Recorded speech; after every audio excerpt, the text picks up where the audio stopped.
Hola, ¿qué tal a todos? Mi nombre es Sheila Amado, soy una de las profesoras del campo de la práctica 1. En esta oportunidad quería presentarles este video para que veamos uno de los textos del campo de la práctica que ustedes tienen para leer esta semana. Este texto es un texto de Trisha Burnett llamado Ciudades Educadoras, Bases Conceptuales. Pero antes de ir al texto propiamente dicho, quería mandarles un saludo a todos. Quería comentarles que los profes y las profes del campo de la práctica estamos preparando entre todos sus clases, estamos pensando permanentemente en ustedes y lo hacemos con mucho esfuerzo y dedicación.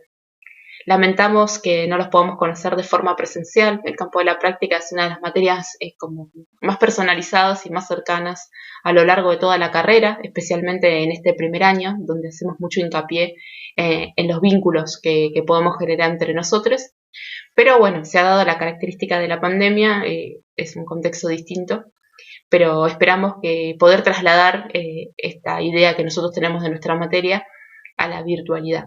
Así que sepan que siempre estamos pensando en ustedes y que preparamos las clases con mucho cariño y dedicación. Y esto lo digo en nombre de todos los docentes que formamos parte del campo de la práctica 1. Bien, dicho esto, vamos a ir al contenido propiamente de este texto que se llama Ciudades Educadoras, como les decía recién, del autor Trisha Burnett.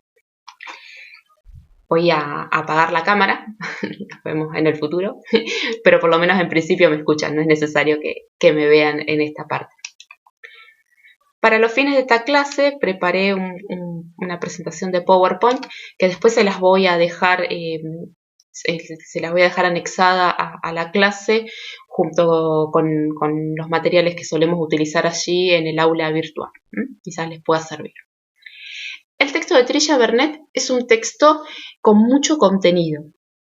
No es un texto, si uno se lo pone a desandar y a desarmar, tan difícil de entender como suena en principio, ¿no? Pero puede ser un poco complicado esos primeros pasos porque da como mucha información.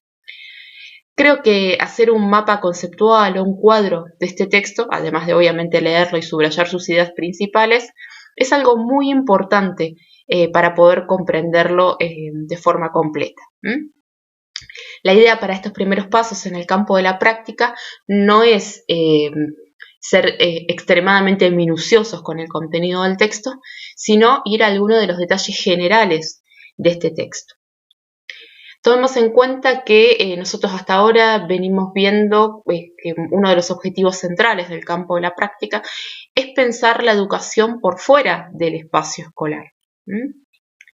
Es decir, que nosotros vamos a pensar la educación no como algo que solo acontece en el espacio educativo, en el tiempo educativo, en el espacio educativo también, como decía Freire en nuestro ingreso, sino que también es algo que transcurre en toda la vida social humana, es decir, en todos los espacios sociales que atravesamos. Este es el sentido fuerte del campo de la práctica número 1. Eso es lo que nosotros queremos pensar en este primer acercamiento al campo de la práctica docente. Entonces, a partir de esa idea, lo que vamos a buscar es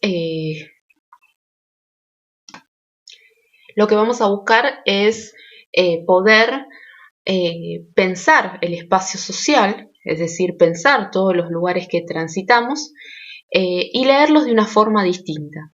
¿Por qué leerlos de una forma distinta? Porque eso nos va a permitir identificar qué tienen de educativo todos los espacios sociales. En este sentido vamos a comprender esta idea de ciudad educadora. Bien, entonces, para poder pensar el texto de Trisha Burnett, yo les preparé este PowerPoint que lo que busca es ordenar la información. Y lo que nos dice es lo siguiente, ¿no? El objetivo de Trisha Burnett en este texto va a ser pensar por qué, para qué y cómo nos educa la ciudad.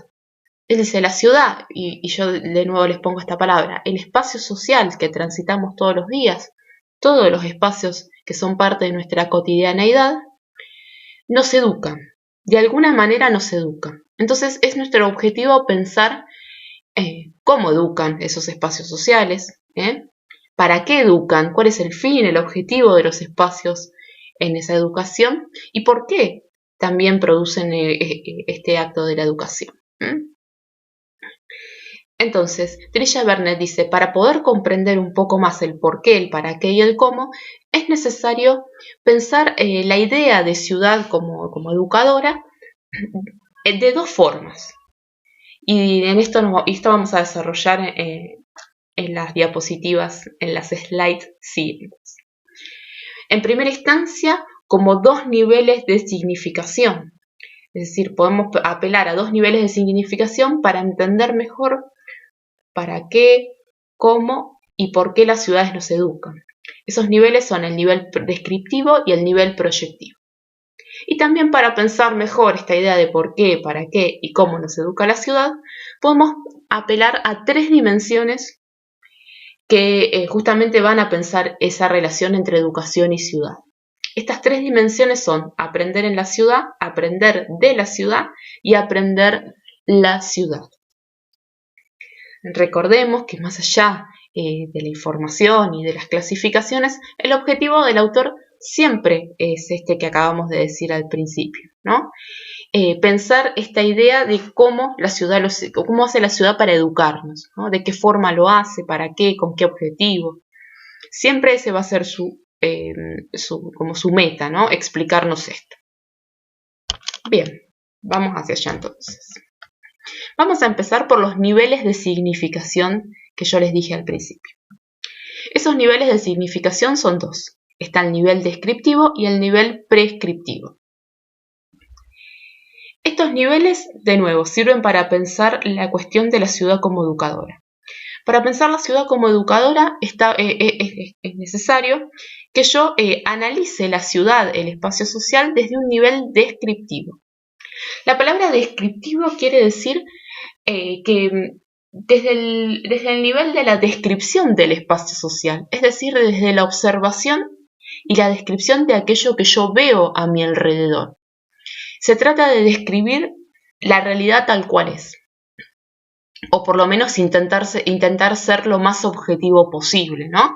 Quizás si repasamos un poco el texto de la clase anterior, que es el de Paulo Freire, sabemos que, o podemos anticipar que no es que haya una objetividad única, una forma única de leer el espacio social. Pero este nivel descriptivo intenta, en principio, simplemente describir.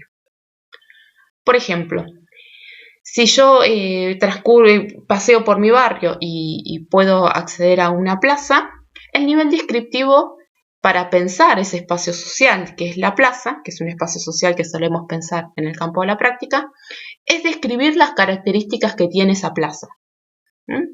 Por ejemplo, describir si tiene árboles, cuántos tiene, si hay pasto, si no lo hay, comentar si hay monumentos, si hay personas que transitan ese espacio. Y describir incluye describir tanto lo que a mí me parece que es lindo de la plaza, que está bueno, que me gusta, como aquello que no me gusta de la plaza. El nivel descriptivo tiene que abarcar todas las características del espacio social. Es muy común que cuando hacemos ejercicios de observación, que es otra de las cosas que se hacen en el campo de la práctica, algunas estudiantes o algunos estudiantes tiendan a omitir las cosas que no les gustan del espacio social. No, el nivel descriptivo incluye todo aquello que yo veo, sea bueno, malo, o que no lo pueda clasificar dentro de lo malo, pero ser lo más detallado para poder dar cuenta de cómo es ese espacio social. El nivel prescriptivo, por otra parte, nos sirve para pensar un poco más cómo se ordena ese espacio social y para qué se ordena ese espacio social. Incluso no solo nos permite leer un poco de cuál es el objetivo, de qué forma o cómo educan los espacios, sino también nos permite pensar cómo podemos transformar aquello que no nos gusta, por ejemplo, o cómo podemos conservar cosas que son preciadas en el espacio social. Si pensamos en la plaza, en el mismo ejemplo que había dado antes, podemos pensar cómo ese espacio social educa, por ejemplo, si tiene carteles que nos indiquen que está mal arrojar basura, por ejemplo, al piso, si tiene carteles que nos dicen que cuidamos los juegos, o por el contrario, no tiene ningún cartel, entonces el cartel no dice nada, o es un espacio abandonado, capaz que no tiene un cartel, pero yo al mirarlo, noto que es un espacio donde se arroja basura, donde los vecinos no tienen en cuenta el espacio como un espacio recreativo, donde quizás el municipio o el Estado no se ocupe de ese espacio. Eso también tiene que ver con el nivel prescriptivo, porque yo a partir de lo que veo y observo, también puedo ver cómo ese espacio emite un mensaje, ¿no? Transmite un mensaje tanto que puede ser positivo como negativo. Y también en este nivel prescriptivo me pienso a mí en tanto actor que forma parte de ese entorno social, ¿no? No es que yo lo veo totalmente de afuera, si es una plaza que es parte de mi país, que es parte de mi entorno, de mi barrio, yo soy parte también de ese espacio social, no soy un actor separado de eso. Estoy involucrada, porque si quiero llevar, por ejemplo, a mis sobrinos a la plaza, ese espacio, ¿puedo contar con ese espacio o no? Si el espacio es bueno, también hay que ver en qué estado están los juegos, qué enseñan. ¿Son juegos inclusivos? ¿Son juegos para algunos? Esas son todas cosas que nos enseña el espacio social. Bien, ahora vamos a las 3 dimensiones para pensar la relación entre educación y ciudad. Recuerden que habíamos dicho 2 niveles de significación y 3 dimensiones para pensar la relación educación-ciudad. Vamos con el primer nivel de los 3 que hay. El primer nivel es aprender en la ciudad como contenedor de educación.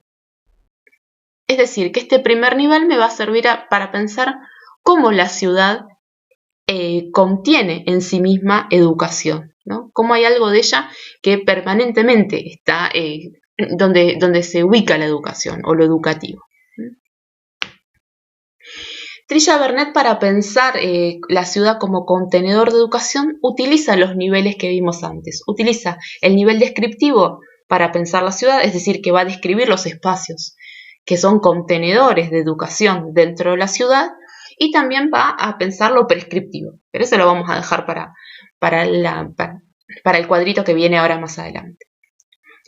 En este momento nos vamos a centrar entonces en este nivel descriptivo para pensar a la ciudad como contenedor de educación.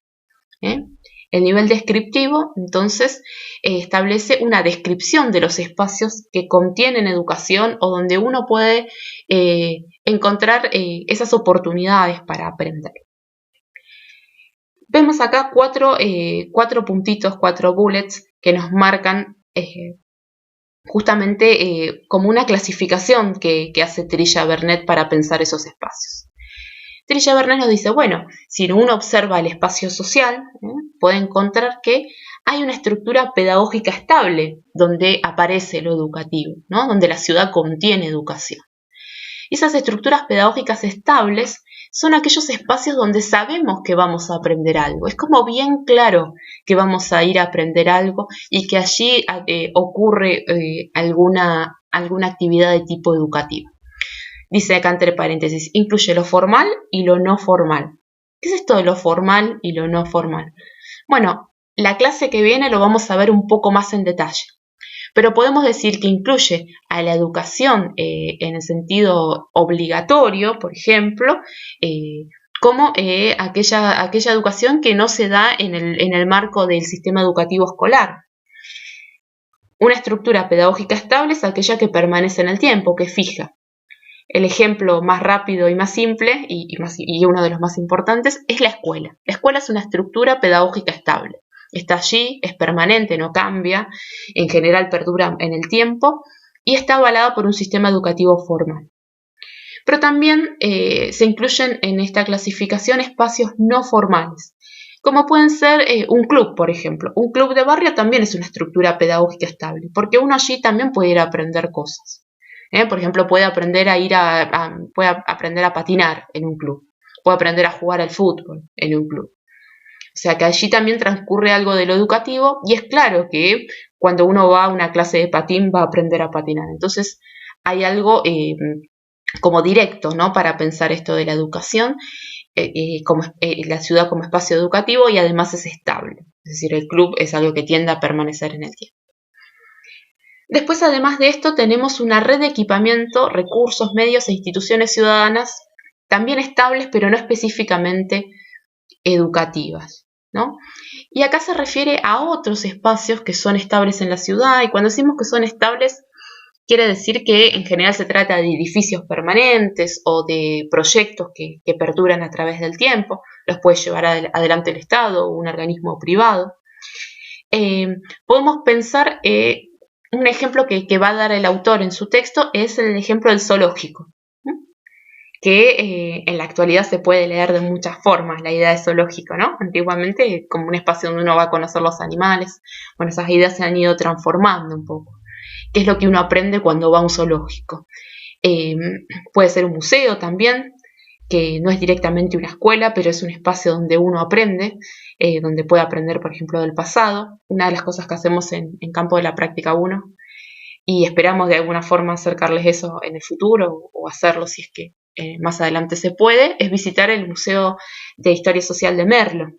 Ese espacio educa también, pero no es una escuela, ¿no? Y no es que uno va a tomar una clase de historia social, ¿no? De Merlo, sino que simplemente es un espacio que tiene otros fines como los principales, por ejemplo, preservar la memoria para futuras generaciones, en el caso del museo, pero también a la misma vez de tener ese fin central, tiene otro medio indirecto que es educar también sobre esas cuestiones. Bien.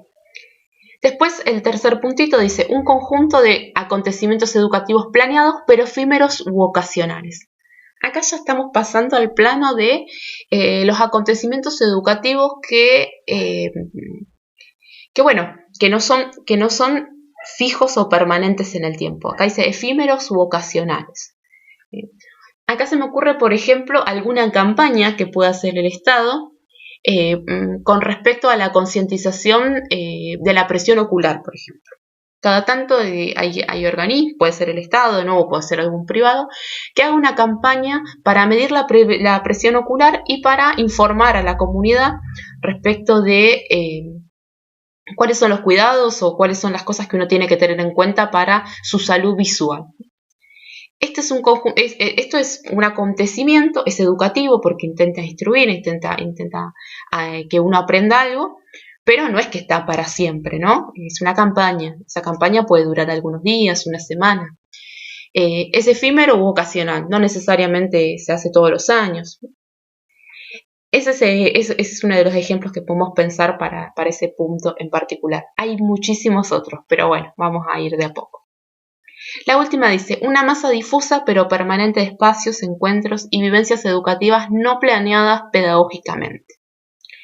Bueno, acá es como que lo que va a decir Trilla es que todos los espacios dentro de la ciudad educadora enseñan algo, ¿no? Y ahí ya quizás no hay una idea de enseñar, no es que está pensado o planificado, como dijimos recién, una campaña de salud visual puede estar pensada, planificada por alguien, no es que sucede de casualidad, sino que en este último caso, Trilla va a referir justamente a esos espacios de la ciudad que de forma poco planificada, hasta casi inconsciente, educan, ¿no? La interacción por ejemplo,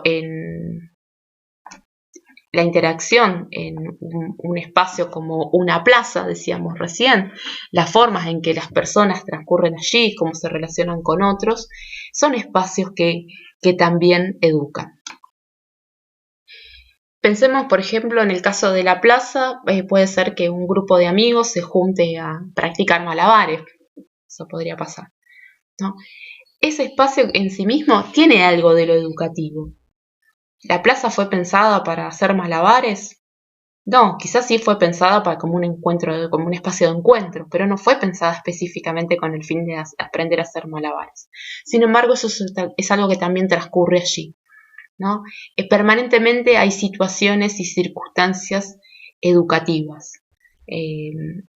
Si los vecinos, por ejemplo, no cuidan en las plazas los juegos, también ese espacio puede volverse un espacio que educa indirectamente de alguna forma. Por ejemplo, que no hay un respeto hacia hacia los juegos o a ese espacio social que es la plaza, que es un espacio compartido. A esto se refiere Trilla en ese punto. Bien, avancemos. Después tenemos aprender la ciudad, de nuevo en este nivel, en aprender la ciudad como contenedor de educación, pero el autor lo va a pensar a partir del nivel prescriptivo. Recuerden que habíamos dicho, ¿no? Lo piensa desde la descripción, directamente de la descripción, pero ahora lo piensa desde lo prescriptivo, es decir, cómo podemos pensar el espacio de la ciudad educadora, pero de forma activa, ¿no? Más allá de, el anterior era más como mirar lo que sucede y describirlo. Este es cómo podemos mejorar, cómo podemos involucrarnos con esta ciudad educadora.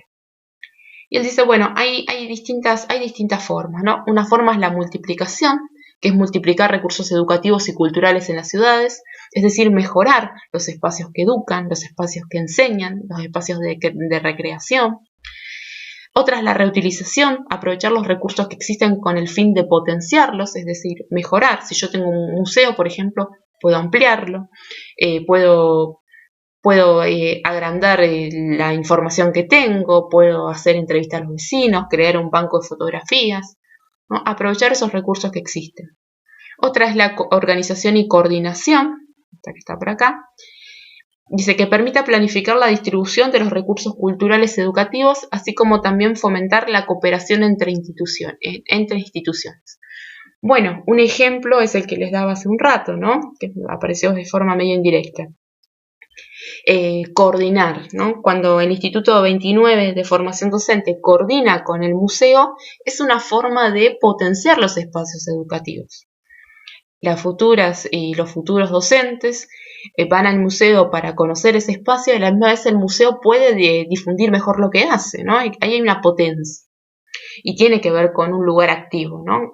Nosotros como ciudadanos, como parte del espacio social, nos apropiamos y coordinamos entre los distintos espacios.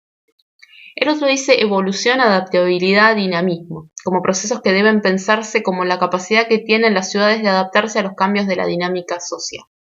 Bueno, esto tiene que ver con la capacidad de transformarse de la ciudad, ¿no? La necesidad de transformarse.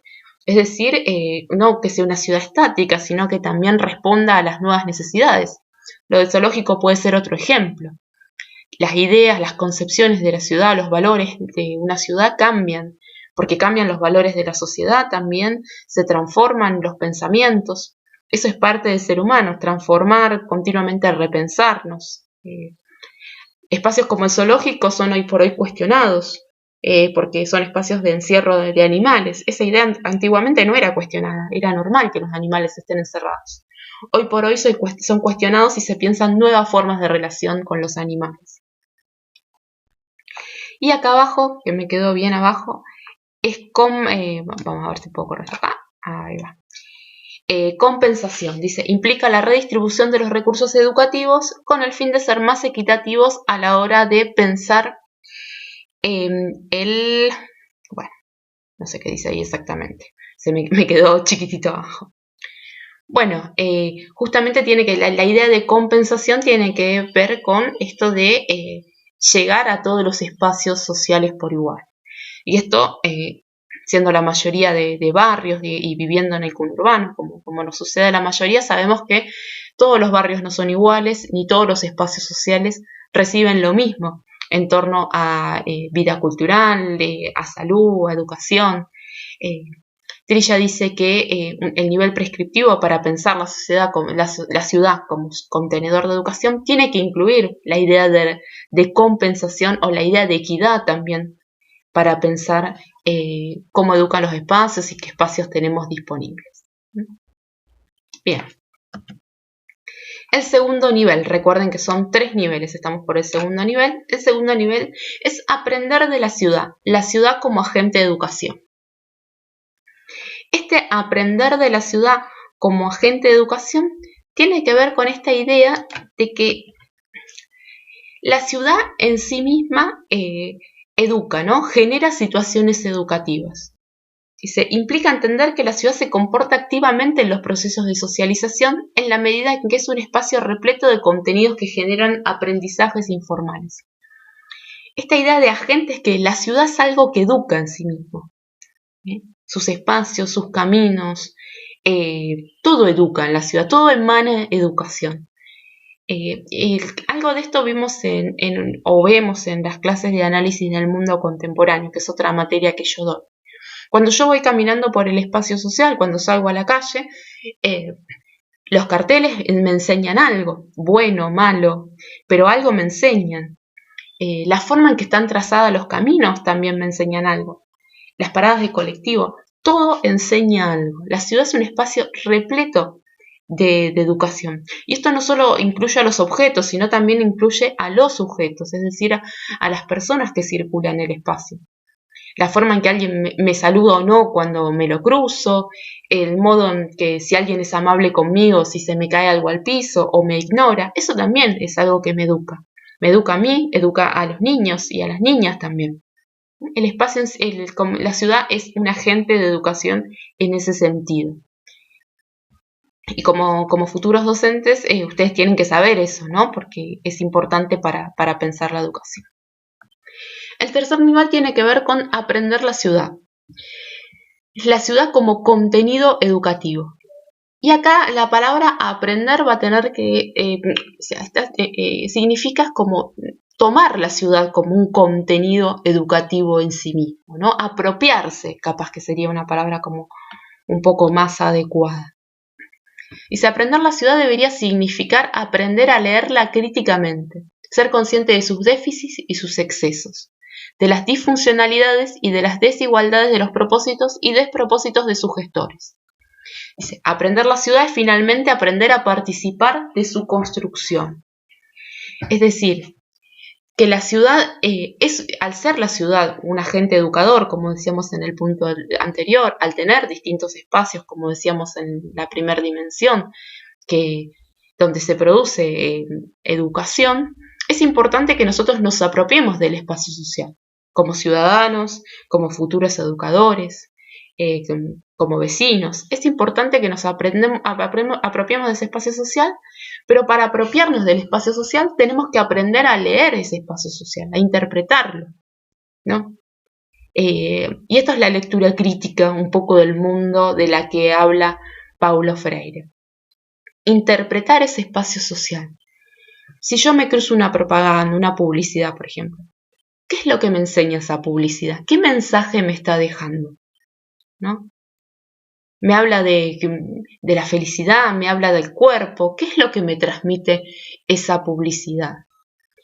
Si yo voy a una plaza, que era el ejemplo que estábamos usando anteriormente, esa plaza, ¿qué es lo que me muestra, ¿no? ¿Cuáles son sus monumentos? ¿Tiene monumentos? Quizás no los tiene. Estamos acostumbrados a que las plazas sean bastante bueno, yo soy de un lugar donde las plazas realmente son un desastre. Pero si tiene los monumentos, si no los tiene ya enseña algo por déficit, ¿no? Bueno, evidentemente hay una idea social de no rescatar nada del pasado o se le resta importancia a esa cuestión del pasado. Si los tiene, ¿cuáles son los monumentos? Es muy raro ver una plaza donde no aparezca San Martín, por ejemplo. Bueno, hay algo que puedo leer de ese hecho. Si San Martín es un prócer habitual en ese espacio social, significa que esa persona es importante para la sociedad en la que está inmersa esa plaza. Eso es aprender a leer y eso es lo que vamos a ir desarrollando a lo largo de esta materia y de otras. Porque también aprender a leer significa participar en su construcción, es decir, apostar a cambiar aquello que no me gusta o a mejorar aquello que creo que tiene que fomentarse o que tiene que incentivarse.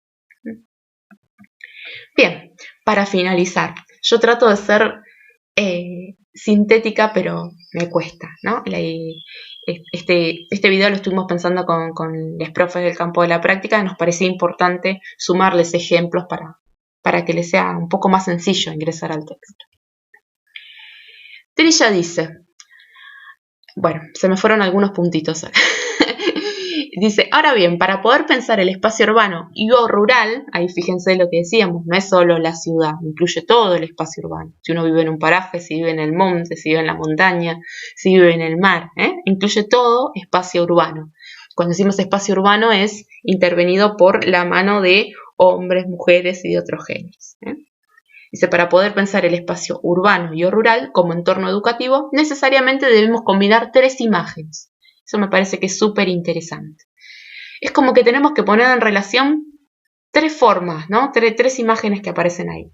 La primera es la imagen subjetiva, que es la que cada cual se forma de su medio, es decir, mi imagen como yo, Sheila, por ejemplo, con mi historia de vida, con mi edad, siendo de mi barrio, con mi educación, con lo que tuve, con lo que no tuve. Esa imagen subjetiva que es la que yo tengo de mi medio social y desde donde yo leo el mundo. La otra imagen es la imagen objetiva, global y profunda, dice, que las propias instituciones educativas han contribuido a configurar a partir de lo anterior. Bueno, yo no, simplemente no pienso mi mundo a partir de mi propia percepción. Hay algo que marca lo que yo miro y creo e interpreto. La educación que recibí, por ejemplo, los valores de la sociedad en la que vivo. En este momento, por ejemplo, tengo al lado un mate. No es casualidad que yo elija tomar mate para acompañar esta clase. Tiene que ver con la cultura que también me transmitieron otros o la sociedad en la que yo estoy inserta. Esa es la imagen objetiva, global y profunda. Estamos atravesados por categorías que nos son impuestas desde afuera, decimos los sociólogos. Y la tercera imagen es la imagen de la ciudad a construir. Es la imagen forjada con los materiales del deseo. Y esta me parece que es una de las partes más bellas del texto, ¿no? Dice que puede contrastarse con la realidad presente y orientar así la participación para orientar una ciudad mejor y más educadora para todos. Esta es la imagen del proyecto, del deseo, de lo que me gustaría que sea, de aquello que me gustaría mejorar, de aquello que me gustaría transformar. Y recuerden que la palabra transformación a veces suena utópica, pero lo cierto es que si uno mira a lo largo de la historia, miles de cosas se han transformado, miles de cosas han mejorado, miles de cosas que parecían difíciles de alcanzar, uno las alcanza, miles de cosas que parecían imposibles en la sociedad se transforman. Piensen que hace muchos años atrás, y no tantos por desgracia, para la comunidad negra era imposible pensar la posibilidad del voto y de tener los mismos derechos de los blancos. Sin embargo, es algo que se logra. Es algo que va mejorando día a día y por lo que se sigue luchando, pero es algo que se logra. Y así podemos pensar miles de situaciones. Seguramente ustedes pueden pensar las propias personales, cosas que creían imposibles de realizar, se realizan. Y esa es la importancia de la utopía o del deseo. Tenerlo en cuenta y siempre construir en pos de mejorar algo. Como educadores esto es central. Si no hay esperanza, si no hay una idea de que algo puede cambiar, es muy difícil educar.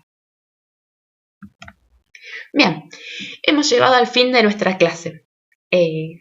Acá les puse yo que tengan un lindo día y eso es algo que les deseamos con todos los profesores del campo de la práctica de primer año del Instituto 29 de Merlo. Los esperamos y las esperamos y les esperamos, siempre hablamos en inclusivo porque nos parece importante incluir a todos también a la hora de hablar. Les esperamos entonces en las próximas clases y las seguimos leyendo en el foro. Espero que haya sido de utilidad este video y bueno, esperamos más adelante poder acompañarlos también con otros materiales de este tipo. Que tengan un muy lindo día.